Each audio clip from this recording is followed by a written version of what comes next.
خبرونو سره ټکي د هیواد په کچه نږدې 600 پلانونه ترتیب او د تطبیق لپاره وسپارل شول.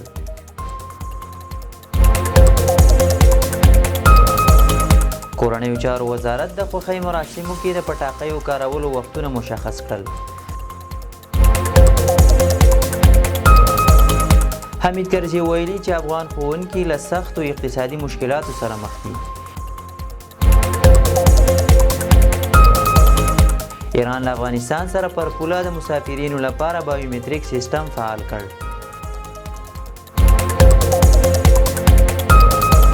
ټرمپ ویلي چې اسرائیل له غزې څخه د شاتګ لومړي پړاو سره موافقه کړې.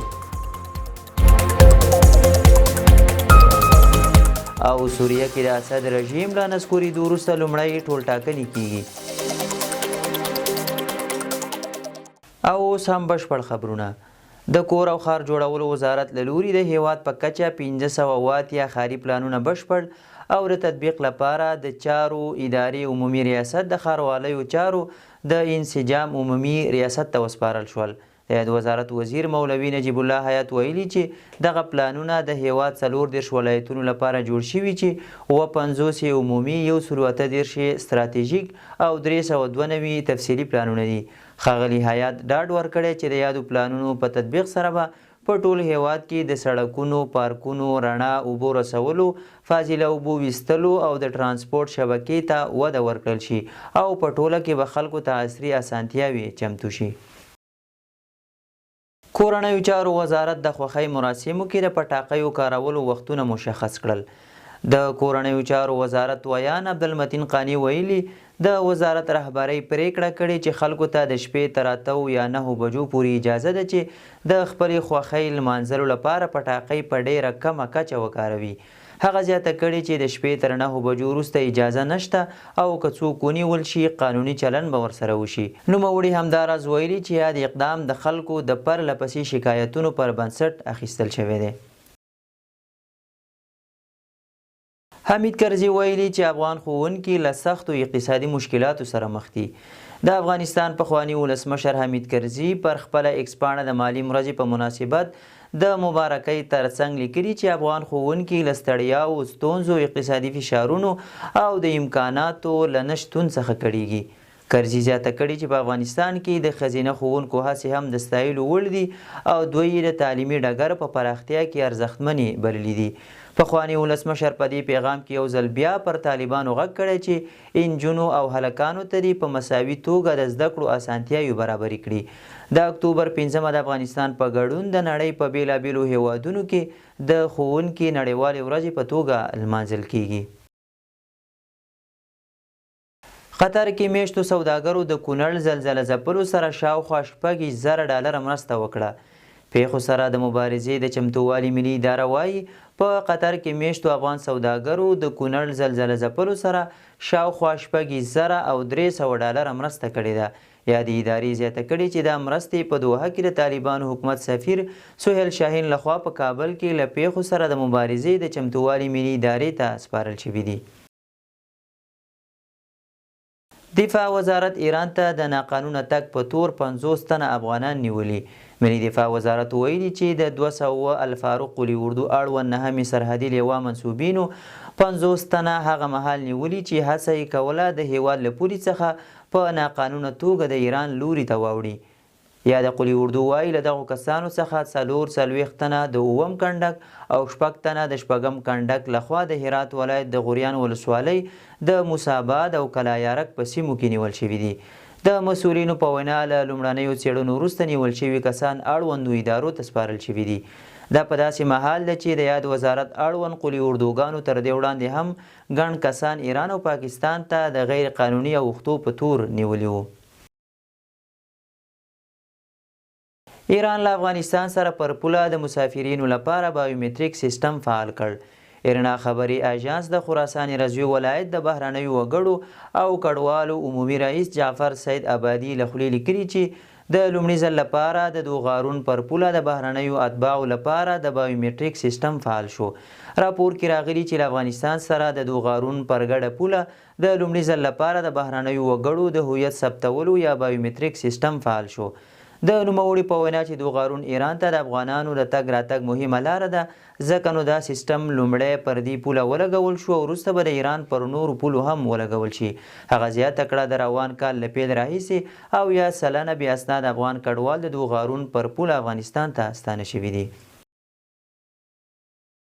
مصر د حماس او اسرائیلو ترمنځ د خبرو کوربتوب کوي.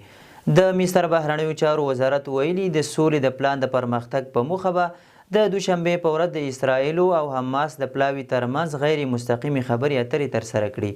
د مصر بهرنیو چارو وزارت ویلي مذاکراتي ډلې به د اسرائیلي یرغمل شویو او فلسطیني بندیانو د تبادلې په اړه بحث وکړي. یاد وزارت په خبرپاڼه کې زیاته کړې هیله لري چې د غونډې له لارې به جګړه پای ته ورسوي او د امریکا د ولسمشر ډونالډ ټرمپ د سولې پلان پرمختګ به لا ګړندی کړي. د سی بي اس راپور له مخې د منځني ختیځ لپاره د امریکا ځانګړی استازی سټیو ویټکاف او د ټرمپ زوم به هم د خبرو اترو لپاره مصر ته ولاړ شي. همداراز اسرائیل هم مصر ته د یو پلاوي د لیږلو ډاډ څرګند کړی دی. ټرمپ ویلي اسرائیل له غزې څخه د شاتګ لومړي پړاو سره موافقه کړې. ټرمپ په سوشل ټروت شبکه کې د یو پیغام په خپرولو سره ویلي چې اسرائیل له غزې څخه د وتلو له لومړي پړاو سره موافقه کړې او دا موضوع له حماس سره هم شریکه شوې ده.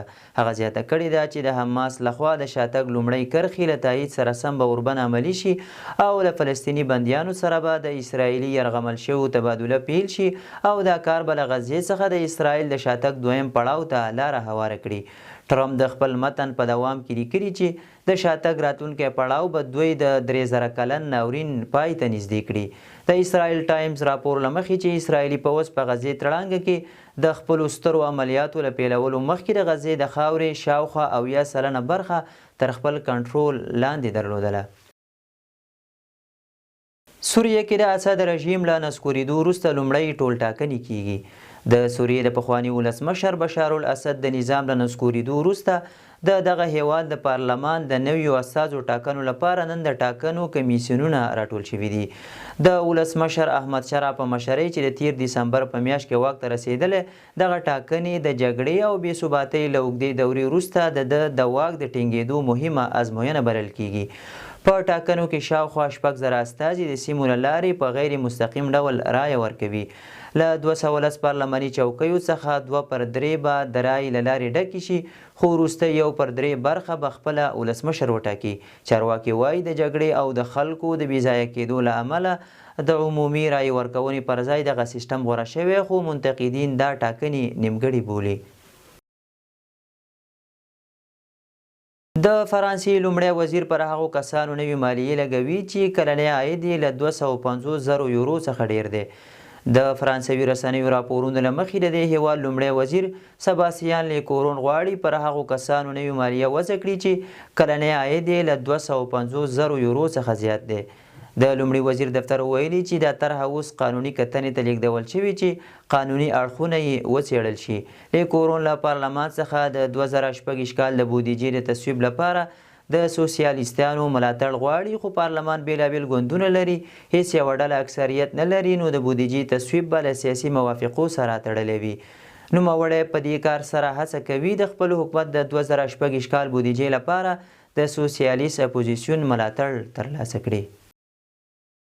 په ګورجستان کې د حکومت د نسکورولو هڅه ناکامه شوه. د ګورجستان چارواکو ویلي چې د مخالف ګوند ملي متحد غورځنګ ځینو غړو د بهرنیو کړیو په ملاتړ د حکومت د نسکورولو هڅه کړې خو امنیتي ځواکونو یې مخه نیولې ده. د یاد هیواد لومړي وزیر ایراکلي کوباخیدزي د اروپایي ټولنې سفیر په دغو ناارامیو کې مسؤل بللی. تېره شپه مخالفو لاریون کوونکو هڅه وکړه چې د ولسمشر ماڼۍ ته ننوځي خو پولیسو یې مخنیوی کړی دی. ګورجستان د قفقاز په سیمه کې د اروپا او اسیا ترمنځ پروت هیواد دی چې شمال کې د روسیې، جنوب کې د ارمنستان او ترکیې او ختیځ کې له آذربایجان سره پوله لري. د شال ټلویزیون قدرمن لیدونکو دا او د دې مهال لنډ او مهم خبرونه. تر بیا ښه وخت.